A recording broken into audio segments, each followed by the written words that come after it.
Phone చేసి వెళ్ళిపోయారు. హ్మ్. వీరా తమ్ముడు వాళ్ళెక్కడికి పోలేదు అమ్మ. వాళ్ళు నీ దగ్గరే ఉన్నారు.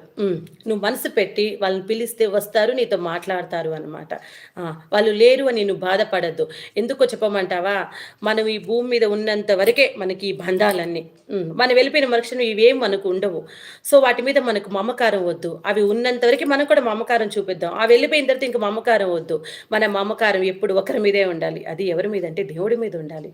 ఎందుకంటే వాళ్ళ వల్లనే మనం ఈడకొస్తాం. మళ్ళా వాళ్ళలోనే ఎళ్లి ఐక్యమైపోతాం. సో, మనకు వాళ్ళుంటే చాలు మనకు. నీకు అంటే అమ్మ వాళ్ళు ఉండకూడదా అక్క అని అంటారేమో. అయి ఉన్న వాళ్ళకి మాట వేరేగా ఉంటుంది. అది లేని వాళ్ళకి మాట వేరేగా ఉంటుంది అనమాట. లేదు అన్నప్పుడు నా మాట వేరేగా ఉంటుంది. ఉంది అన్నప్పుడు వాళ్ళని జాగ్రత్తగా చూసుకో, ప్రేమగా చూసుకో అని చెప్తాను. లేరు అన్నప్పుడు అవసరంలే పక్కన పెట్టేయి అమ్మ చక్కగా అమ్మవారికి దండం పెట్టుకో, పూజ చేసుకో.